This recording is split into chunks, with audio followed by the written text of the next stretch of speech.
Big Boss Malayalam season 6 episode number 53. അപ്പോൾ ഇന്നത്തെ episode review പോവാട്ടോ നമുക്ക്. അപ്പോൾ നമ്മൾ കണ്ടു ഇന്നലെ രാത്രി നമ്മുടെ പട്ടാളം പാട്ടാണ് സോങ് എടുത്തത്. ഡിങ്കിരി ഡിങ്കിരി പട്ടാളം പറഞ്ഞ പാട്ട് അതേപോലെ തന്നെ നമുക്ക് പട്ടാള ടാസ്ക് ആണ് കിട്ടിയത്. അതിന് മുന്നേ നമുക്ക് ജിൻഡോയും ജാസ്മിനും തമ്മിലൊരു ഫൈറ്റ് ആണ് കേട്ടോ. ജാസ്മിൻ അടുക്കള പണിക്ക് വേറെ ആളെ വിളിച്ചെന്ന് പറഞ്ഞിട്ട് ജിൻഡോന് ഭയങ്കര പരാതിയായിരുന്നു. എന്തിനാണ് നമ്മളിവിടെ ഉള്ളപ്പോ എന്തിനാ വേറെ ആൾക്കാരെ കൊണ്ട് പണിയെടുപ്പിക്കുന്ന രീതിയിലാണ് ചോദിക്കുന്നത്. അത് കഴിഞ്ഞ് ജാസ്മിന് നല്ലൊരു പണി ജിൻഡോന് കൊടുത്തു. ഞാൻ അരിഞ്ഞു തരണ ചോദിച്ചപ്പോൾ വേണ്ട, ഞാൻ അരിഞ്ഞോളാം, ബാക്കി അരിഞ്ഞു തന്ന സ്ഥലം ഒന്ന് വൃത്തിയാക്കിയാൽ മതി എന്ന രീതിയിലാണ് ജാസ്മിൻ പറഞ്ഞത്. അങ്ങനെ ജിൻഡോന് നല്ല പണി കിട്ടിയിട്ടുണ്ട് അടിച്ചു വരാൻ വേണ്ടിയിട്ട്. ആ ഒരു വേസ്റ്റ് കളഞ്ഞിന്. അപ്പോൾ അവർ പറയുന്നത് ശ്രദ്ധിച്ച് വേസ്റ്റ് മുറിക്കണം, കഷ്ണങ്ങളൊക്കെ മുറിക്കണം, അല്ലെങ്കിൽ വേസ്റ്റ് നല്ലോണം ഉണ്ടാവും എന്ന് പറയണ്ടായിരുന്നു.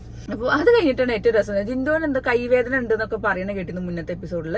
അപ്പൊ ഇന്ന് പാട്ട് വെറുതെ അവിടെ നിന്ന് ഒരു പാട്ട് പാടിയപ്പോൾ ഉണ്ട് നന്ദന വന്ന് ഡാൻസ് കളിച്ചപ്പോൾ ജിൻഡോന്റെ കൈവേദന ഒക്കെ മാറി. നല്ല കൂളായിട്ട് ഇരുന്നിട്ട് ജിൻഡോ നല്ല ഡാൻസ് അടിപൊളിയായിട്ട് കളിക്കുന്നു. അപ്പൊ തന്നെ ഗബ്രി അവിടെ നിന്ന് പറയുന്നത് നന്ദനാദേവി ജിൻഡോന്റെ കൈവേദന മാറ്റി എന്ന് പറഞ്ഞിട്ട് അവിടെ ഫുള്ള് പിന്നെ അത് അധികം വിഷയം വന്നില്ല. അപ്പൊ നമുക്ക് എല്ലാവരും മനസ്സിലായിട്ടുണ്ടാവും. അതായത് ജിൻഡോന് കൈവേദനയായിട്ട് പറഞ്ഞിട്ടുണ്ടാവും. അപ്പൊ പറഞ്ഞത് ഇപ്പൊ നന്ദന വന്ന് ഡാൻസ് കളിച്ചപ്പോൾ മാറി എന്നുള്ള രീതിയിൽ നന്ദന എല്ലാവരും ഇങ്ങനെ കളിയാക്കുണ്ടായിരുന്നു. അത് കഴിഞ്ഞിട്ടാണ് പിന്നെ നമ്മുടെ മെയിൻ ടാസ്ക് വന്നത് രണഭൂമി ടാസ്ക്. അപ്പൊ രണഭൂമി ടാസ്ക് 4 ടീമായിട്ട് എടുത്തിട്ടുണ്ട്. Power team, Den, nest, tunnel. അങ്ങനെ അപ്പോ എന്താ ടാസ്ക് നമ്മൾ കണ്ടു ഓൾറെഡി.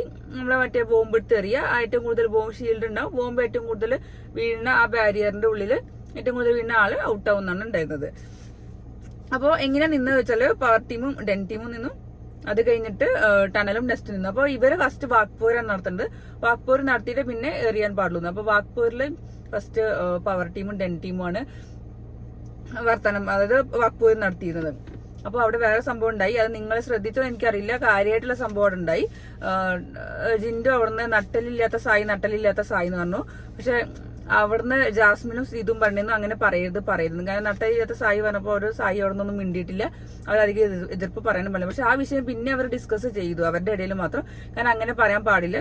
ജിൻഡോനോടും പറഞ്ഞു തോന്നുന്നു. കാരണം അങ്ങനെ പറയുമ്പോൾ ഒരാളുടെ അസുഖം വെച്ചിട്ട് അങ്ങനെ നമ്മളത് പറയുമ്പോൾ ഒരാൾ കളിയാക്കുമ്പോൾ അതൊരു അസുഖം വെച്ചുള്ള രീതിയിലാണ് പറയാൻ. അത് അങ്ങനെ ഉണ്ടായിട്ടല്ല. അതായത് നമ്മൾ ഒരാൾക്ക് നട്ടലില്ല എന്നൊക്കെ പറയുമ്പോൾ അത് വേറെ രീതിയിലാണ് കൊടുക്കുക. അത് ഭയങ്കര പൊളിറ്റിക്കൽ ഇൻകറക്റ്റ്നെസ് ആയിട്ടുള്ള ഒരു സ്റ്റേറ്റ്മെന്റ് ആണ്. കാരണം അവർ പലർക്കും പല രീതിയിലുള്ള അസുഖങ്ങളുണ്ടാവും. നട്ടലിന് വയ്യാത്തവരൊക്കെ ഉണ്ടാവും. അപ്പൊ അങ്ങനെ നമ്മൾ നട്ടലില്ലാത്ത സായി എന്നൊക്കെ പേരല്ല, നട്ടലില്ലാത്ത ഒരാൾ എന്നൊക്കെ പറയുമ്പോൾ തന്നെ അത് വേറെ രീതിയിലാവും പോവുക. അപ്പൊ അത് ജിൻഡോ പറഞ്ഞത് വളരെ മോശപ്പെട്ട കാര്യം തന്നെയാണ്.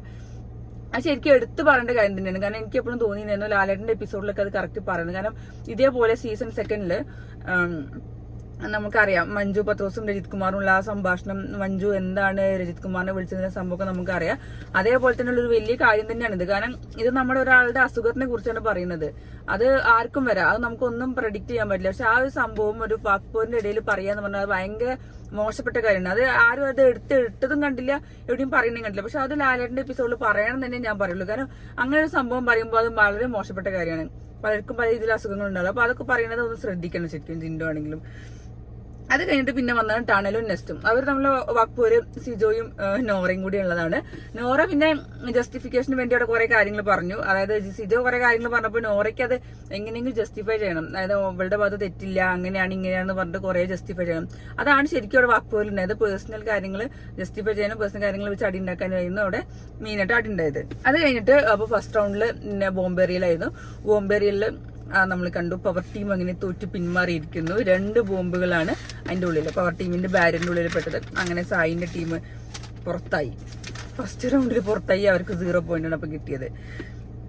അത് കഴിഞ്ഞ് അതിന്റെ ഇടയ്ക്ക് വേറൊരു സംഭവം ഉണ്ട്. യെല്ലോ ടീം എന്ന് ടണൽ ടീമിക്ക് ഒരു ബോംബ് വന്നു, യെല്ലോ ബോംബ് വന്നു. ആ യെല്ലോ ബോംബ് എടുത്തിട്ട് ടണൽ ടീം നേരെ നെസ്റ്റിലേക്ക് എറിഞ്ഞു. അത് അവിടെ ഭയങ്കര പ്രശ്നമുണ്ടായി. ഗബ്രി അത് നൈസായിട്ട് എടുത്തിട്ടു. അതായത് ഗബ്രീന്റെ മേലെ കണ്ണില് മഞ്ഞ കളർ വന്നു. അത് ആ പൊടി അങ്ങനെ ആയതാണ് ഇങ്ങനെയാണെന്നൊക്കെ പറഞ്ഞിട്ട് അവിടെ ഒരു ഫൈറ്റ് ഉണ്ട്. ആ പേരും പറഞ്ഞിട്ട് ജാസ്മിനും ഗബ്രിയും തമ്മിൽ കുറച്ച് പ്രശ്നമുണ്ട്. എനിക്ക് തോന്നുന്നത് ജാസ്മിൻ ഇപ്പോഴും ഗബ്രി പറഞ്ഞാൽ ഭയങ്കര ജീവനാണെന്ന് തോന്നുന്നു. എനിക്കറിയില്ല ഡ്രാമയാണ്. അവർ തമ്മിൽ ഭയങ്കര ഫൈറ്റിനായില്ല, ഒരു ഡ്രാമ ഫൈറ്റ്. അപ്പൊ ശരിക്കും പറഞ്ഞാൽ എനിക്ക് മനസ്സിലാവില്ല ജാസ്മിൻ പിന്നെ എന്തിനാണ് ഇങ്ങനെ ഗബ്രി വന്ന് നടക്കുന്നത് മനസ്സിലാവില്ല. നൈസായിട്ട് ഗബ്രി അത് ഗെയിമായിട്ട് തന്നെ എടുക്കുന്നത്. ഗബ്രിക്ക് നല്ല ദേഷ്യം വന്നതാണ് എനിക്ക് കണ്ടപ്പോ ഫീൽ ആയത്. കാരണം ഗബ്രിക്ക് അങ്ങനെ ഒന്നും ഇല്ല എന്നല്ല നമ്മൾ മുന്നത്തെ എപ്പിസോഡുകളിലൊക്കെ കണ്ടതാണ്. ജാസ്മിനും ഗബ്രിയിലെ ഫൈറ്റിൽ ഓൾറെഡി നമ്മൾ കണ്ടതാണ്. ജാസ്മിൻ പിന്നാലെ നടന്നാലും ഗബ്രി അതിപ്പോ നൈസായിട്ട് അത് ഒഴിവാക്കണം. പക്ഷെ എനിക്ക് തോന്നുന്നത് ഗബ്രി ഇപ്പൊ ജാസ്മിനെ ഇങ്ങനെ യൂസ് ചെയ്യും. അതായത് ഗബ്രിക്ക് കൊണ്ടുവന്നുള്ള രീതിയിൽ പറയുമ്പോൾ ജാസ്മിൻ അത് ഡൗൺ ആവും, മെന്റലി ഡൗൺ ആവും. അപ്പൊ ജാസ്മിന്റെ കളിയും ഗെയിമും മോശമാവും. അത് ഗബ്രിക്ക് മിക്കവാറും സാധിക്കാനുള്ള സകല സാധ്യം കാണുന്നുണ്ട്. ഈ സംഭവം എടുത്തിട്ട് ഗബ്രി അത് മാനിപ്പുലേഷൻ നടത്തും. ഈ 2-3 ദിവസത്തെ അടുത്ത കളിക്കും അത് അവരെ ബാധിക്കുന്നുള്ളത് ഉറപ്പായിട്ടുള്ള കാര്യമാണ്. പക്ഷെ അതൊന്നും കൂട്ടാക്കാതെ ജാസ്മിൻ ചെന്നിട്ട് പിന്നാലെ ഗബ്രി പറഞ്ഞ് നടക്കുന്നുണ്ട്. എന്തിനോ എന്തോന്നും മനസ്സിലാവുന്നുണ്ട്. ഗബ്രി പറഞ്ഞു എന്റെ അടുത്ത് വന്നിരിക്കല്ലേ, ദേഷ്യം വരും, ഇനി വന്നിരുന്നാൽ ഞാൻ എനിക്ക് ദേഷ്യം വരും, മിണ്ടല്ലേ പോവല്ലേ, ഇതൊക്കെ പോകുന്ന കണ്ട് ആട്ടി വിടുന്നുണ്ട്. ശരിക്കും പറഞ്ഞാൽ എന്തൊന്നും കേൾക്കാതെ നൈസ് പിന്നെയും വന്നിട്ട് ജാസ്മിൻ ഗബ്രി നീ ഫുഡ് കഴിക്കാൻ ഞാൻ നിനക്ക് വാരി തരാം കുറെ പറയുണ്ടായിരുന്നു. അപ്പൊ അതൊരു സംഭവം ഉണ്ടായി. അതിന്റെ ഇടയ്ക്ക് ഏറ്റവും രസം അതങ്ങനെ ഉണ്ടായത് എന്താന്ന് വെച്ചാല് ഗബ്രി പറഞ്ഞു നിങ്ങളുടെ സൈഡിൽ നിന്ന് ഒരാള് മറ്റേ ടണൽ ടീമിലേക്ക് എറിഞ്ഞു.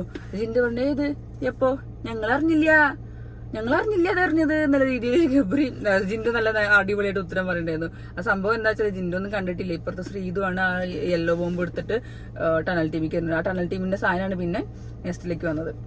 പിന്നെ സെക്കൻഡ് റൗണ്ട് വന്നു. സെക്കൻഡ് റൗണ്ടിൽ എന്താന്ന് വെച്ചാൽ ടണലും ഡെന്നും പവർ ടീം ഔട്ടായതിനു ശേഷം പിന്നെ രണ്ടുപേരും അറ്റാക്ക് ചെയ്യാൻ തുടങ്ങിയത് നെസ്റ്റിനെയാണ്. അപ്പോൾ ഒരു സൈഡിൽ 2 ടീമും അപ്പുറത്ത് നെസ്റ്റ് ഒറ്റയ്ക്ക് ചെയ്യുന്നു. അപ്പൊ നല്ല സുഖമായിട്ട് നെസ്റ്റ് ടീമിന് എറിയാം. ആദ്യം എല്ലാവരുടെ പ്ലാനിൽ നെസ്റ്റ് ആയിരുന്നു മുന്നിലുണ്ട്. കാരണം അവിടെ 3 തടിമാടന്മാരായ ആൾക്കാരുണ്ട്. അവരെ തോൽപ്പിക്കാനുള്ള ഒറ്റ വാശിയുണ്ടെന്ന് അക്ബൂര് നടത്തി. അപ്പോഴും ഗബ്രിയും ജാസ്മിനുള്ള ഒരു അടി നടക്കുന്നുണ്ടായിരുന്നു. പേഴ്സണൽ കാര്യങ്ങൾ അപ്പൊ ശ്രീതു പറഞ്ഞ പേഴ്സണൽ കാര്യങ്ങളൊന്നും ഇവിടെ പറഞ്ഞ ടീമായിട്ട് നടത്തിയാൽ മതിയുണ്ട്. അങ്ങനെ അവിടെ ഒരു അടിപിടി നടന്നു, അക്ബൂർ നടന്നു, എറിയൽ നടന്നു. അങ്ങനെ ടീം അങ്ങനെ പുറത്തായി. അപ്പോൾ പവർ ടീം ഫസ്റ്റ് റൗണ്ടിൽ, പിന്നെ സെക്കൻഡ് ടീമിൽ നെസ്റ്റ് ഔട്ടായി. പിന്നെ നടന്നതാണ് ഡെന്നും ടണലും തമ്മിലുള്ള ഒരു ഫൈറ്റ്. അതിന്റെ ഇടയിൽ വേറെ സംഭവം ഉണ്ടായി. എന്താ പറയാ, ഇവര് വാക്പോര് നടത്തുമല്ലോ. പക്ഷെ സിജോന് ഇപ്പോഴും സംസാരിക്കാൻ ഭയങ്കര ബുദ്ധിമുട്ട്. സിജോ ഇങ്ങനെ മുഖം ഇങ്ങനെ കാണിക്കുന്നുണ്ട്. എനിക്ക് തോന്നുന്നത് സിജോന് ഇപ്പോഴും സംസാരിക്കാൻ ഭയങ്കര ബുദ്ധിമുട്ട്. സിജോ ഒന്നും അധികം സംസാരിക്കാൻ കണ്ടില്ല. കൂടുതലും സിജോന്റെ ടീമിൽ നിന്ന് ഗബ്രിയാണ് സംസാരിച്ചത് വാക്പോരിന്റെ സമയത്തും. അത് കഴിഞ്ഞിട്ട് പിന്നെ എറിയലുണ്ടായിരുന്നു. പിന്നെ അങ്ങനെ പോയി. പിന്നെ അടുത്തതുണ്ടായതാണ് പിന്നെ എന്താ പറയാ ടണലും ഡെന്നും തമ്മിലുള്ള ഫൈറ്റ്, ഫൈനൽ റൗണ്ട്. അപ്പോൾ അതിന്റെ ഇടയ്ക്ക് വേറെ രസം ഉണ്ടായി. ഡെന്നിലേക്ക് ടണൽ ടീമിന്ന് റെഡ് ബോൾ എറിഞ്ഞപ്പോൾ കാലുകൊണ്ട് തട്ടി മാറ്റുന്നത് കണ്ടു. നിങ്ങൾ ആരെങ്കിലും ശ്രദ്ധിച്ചു? അത് സൂം ചെയ്തിട്ട് കണ്ടു കേട്ടോ. ബിഗ് ബോസ് അത് സൂം ചെയ്ത് കാണിച്ചു. നൈസായിട്ട് ജിൻഡു ആ ഒരു ബോംബ് കാലുകൊണ്ട് തട്ടി മാറ്റി. അത് അപ്പുറത്തുനിന്ന് നമ്മുടെ മെയിൻ ആള് സായി കണ്ടുപിടിച്ചു. സായി എന്നിട്ട് രതീഷിനോട് പറഞ്ഞിട്ട് കണ്ടോ അവിടെ ബോംബ് തട്ടി മാറ്റി പുറത്തേക്ക് ഇടുന്നുണ്ട് പറഞ്ഞു. അങ്ങനെ അവർ തമ്മിലുള്ള ഒരു ഫൈറ്റില് അങ്ങനെ ടണൽ ടീം ജയിച്ചു. മറ്റവരുടെ ബാരിയറിന്റെ ഉള്ളിൽ 5 ബോംബാണ് കണ്ടത്, 5 റെഡ് കളർ ബോംബ്. അപ്പൊ അങ്ങനെ ഡെന്നും പുറത്തായി. അവസാനം ടണൽ ടീം ജയിച്ചു. അപ്പൊ ടണൽ ടീം രണ്ടാമത്തെ മത്സരത്തില് ഫസ്റ്റ് ആയിട്ട് ജയിച്ചു. അപ്പൊ 2 കളിയിലും ഫസ്റ്റ് ആയിട്ട് ഇപ്പൊ ടണൽ ടീമാണ് മുന്നിലുള്ളത്. മുന്നത്തെ പാവ ടാസ്കിൽ, പിന്നെ ഇന്നത്തെ ബോംബ് റിയൽ ടാസ്കിലും. അങ്ങനെ ടണൽ ടീം ഒന്നാമതെത്തി. പിന്നെ സെക്കൻഡ് ഡെന്ന്, തേർഡ് നെസ്റ്റ്, ഫോർത്ത് നമ്മള് പവർ ടീം 0 ആയി പോയി. അപ്പൊ അങ്ങനെയാണ് ആ രണഭൂമി ടാസ്ക് കഴിഞ്ഞത്. പിന്നെയാണ് നമ്മൾ വേറൊരു സംഭവം കണ്ടത്, ജാസ്മിന്റെ ഹൈജീൻ. ജാസ്മിൻ കൈയോണ്ട് മുടി കെട്ടിയപ്പോ നൈസായിട്ട് മറ്റേ ശ്രീരേഖ പറഞ്ഞു പോയി കൈ കഴുകിയിട്ട് വരൂ. അങ്ങനെ പോയി കൈ കഴുകാൻ പോയി. എന്നിട്ട് പിന്നെ അതാ വേറെ രസം, എന്തോ പൊടി ഇട്ടപ്പോ ആ കറീന്റെ ഉള്ളിൽ നിന്ന് കൈയോണ്ട് പൊടി തട്ടി മാറ്റുന്നുണ്ട്. എനിക്ക് മനസ്സിലാവില്ല എന്താ അങ്ങനെയൊക്കെ ചെയ്യുന്നത്. ഇതൊക്കെ നമ്മൾ വീട്ടിൽ ചെയ്യുന്നതാണല്ലോ, വീട്ടിൽ ഇതിന്റെ അപ്പുറം ചെയ്യുന്നതാണല്ലോ, അങ്ങനെയാണല്ലോ ഇങ്ങനെയൊക്കെയാണെന്നാണ് ജാസ്മിനോട് ന്യായീകരിക്കുന്നത്. നമ്മളൊരു കറീന്റെ ഉള്ളില് പൊടി ഇട്ടിനെ കൈകൊണ്ടാണ് തട്ടി മാറ്റി. എനിക്കത് മനസ്സിലാവില്ല. കൈകൊണ്ട് ഇങ്ങനെ എടുത്ത് കളയുന്നുണ്ട്. അയ്യോ, അതൊക്കെ എന്തൊരു ഹൈജീന്റെ പ്രോബ്ലം അറിയോ? എന്താ എനിക്ക് മനസ്സിലാവില്ല ജാസ്മിൻ ഇങ്ങനെ ഒരു ഹൈജീന്റെ ഇഷ്യൂ ഉണ്ടെന്ന്. അതാരും കണ്ടിട്ട് പറഞ്ഞതുമില്ല. ശ്രീരേഖ മുന്നിലുണ്ടായിട്ട് അത് ശ്രീരേഖ പറഞ്ഞിട്ടില്ല. ഓൾറെഡി മുടി കെട്ടാത്തതിന് പറയുന്നുണ്ടായിരുന്നു, അത് മുടി കെട്ടി കൈയും കഴുകി. അപ്പോഴും പക്ഷെ ന്യായീകരിക്കുന്നത് നമ്മുടെ വീട്ടിൽ ഇങ്ങനെയൊക്കെയാണല്ലോ അങ്ങനെയൊക്കെയാണല്ലോ എന്ന് പറയുന്നുണ്ട്. പക്ഷെ പിന്നെ കറീന്റെ ഉള്ളിലിട്ട പൊടി എടുത്തിട്ട് ആ ഒരു മസാലപ്പൊടി എന്തോ എടുത്തിട്ട് പിന്നെയും കൈ കൊണ്ടിരിക്കുന്നത് ഒരു വൃത്തിയില്ലായ്മയായിട്ട് തോന്നിയത് ലാസ്റ്റ് കാണിച്ചത്. പിന്നെ നമ്മുടെ ലാസ്റ്റ് പവർ ടീം ഒരു ടാസ്ക് കൊടുത്തു സിജോനും അപ്സരയ്ക്കും. ആരുടെയെങ്കിലും ഒരു വിലപ്പെട്ട സാധനം എടുത്തിട്ട് ഒളിപ്പിച്ച് വെക്കണം എന്ന് പറഞ്ഞിട്ട് അങ്ങനെ അവരിങ്ങനെ പ്ലാൻ ചെയ്തിട്ട് ആരെങ്കിലും കൂട്ടാനൊക്കെ പറഞ്ഞു. അങ്ങനെ കൂട്ടിയിട്ട് അവരാദ്യം തന്നെ പോയിട്ട് എടുത്തത് ശ്രീരേഖന് ചെരുപ്പാണ് പോയി ഒളിപ്പിച്ചു വെച്ചാൽ ശ്രീരേഖയ്ക്ക് മനസ്സിലാവുകയും ചെയ്തു. പവർ ടീം ഏൽപ്പിച്ച പണി പവർ ടീമിന് തന്നെ കൊട്ടിയിരിക്കുകയാണ് അപ്സരയും അർജുനും സിജോ ഒക്കെ കൂടിയിട്ട്. അപ്പോൾ നല്ലൊരു ഫൺ ടാസ്ക് ഉണ്ടാവും. അങ്ങനത്തെ കുറച്ച് ടാസ്കുകൾ കൊടുക്കണം പവർ ടീം എല്ലാവർക്കും വേണ്ടിയിട്ട്. എന്തെങ്കിലും ഫൺ ടാസ്കോ എന്റർടൈൻമെന്റ് ആയിട്ടുള്ളതോ പണിഷ്മെന്റ് ഒക്കെ നല്ല അടിപൊളിയാവും, നല്ല എൻജോയ്മെന്റ് ആവുമല്ലോ. അപ്പൊ ഇന്നിപ്പോ കാര്യമായിട്ടൊന്നും ഉണ്ടായിരുന്നു. ഇന്ന് മെയിൻ ആയിട്ട് ഈ ഒരു രണഭൂമി ടാസ്ക് ഉണ്ടായിരുന്നത്. നമ്മൾ കണ്ട് പവർ ടീം ഔട്ടായി, ടണൽ ടീം ജയിക്കുകയും ചെയ്തു. അപ്പൊ പക്ഷെ നല്ലൊരു ടാസ്ക്. അതിന്റെ ഇടയിൽ വാക്പോര് നടത്തിയിരുന്നു, അവര് കാര്യങ്ങളൊക്കെ പരസ്പരം പറയലൊക്കെ ഉണ്ടായിരുന്നു, പിന്നെ എറിയലും ഒക്കെ നല്ല സൂപ്പറായിട്ട് ചെയ്തിട്ടുണ്ടായിരുന്നു. പിന്നെ എന്തായാലും ജിന്നോന്റെ ലുക്ക് ഞാൻ ആദ്യം പറഞ്ഞ പോലെ ജിന്നോന്റെ ലുക്ക് അടിപൊളിയായിട്ടുണ്ടായിരുന്നു. പിന്നെ അതേപോലെ തന്നെ സായിക്ക് കുറച്ച് വയ്യായിക ഉണ്ട്, ഒരു ഹിപ്പ് വേദനയും കാലിന്റെ വേദനയൊക്കെ ഉണ്ട്. അത് എന്തായാലും മെഡിസിൻ കഴിച്ചിട്ട് വേഗം ശരിയാവട്ടെ എന്ന് വിചാരിക്കുന്നു. അപ്പൊ ഇന്നത്തെ എപ്പിസോഡ് ഇത്രേ ഉള്ളൂ. ഇന്നത്തെ എപ്പിസോഡ് അപ്പോ ഇത്രേ ഉള്ളൂ. ഈ നാളെ ഉച്ചയ്ക്ക് ലൈവ് അപ്ഡേറ്റ് ആയിട്ട് വരാം. അപ്പോ ഞാൻ വർക്കുള്ള ഇന്നിപ്പോ വർക്ക് ഇല്ലാത്തതുകൊണ്ടും പിന്നെ പുറത്തു പോയതുകൊണ്ടും ലേറ്റ് ആയത് വീഡിയോ ഇടാൻ, നേരത്തെ വീഡിയോ. പിന്നെ അപ്പൊ ഇനി നാളെ ഉച്ചയ്ക്ക് ലൈവ് അപ്ഡേറ്റ് കറക്റ്റ് ആയിട്ട് ഇടാമെന്ന് വിചാരിക്കുന്നു.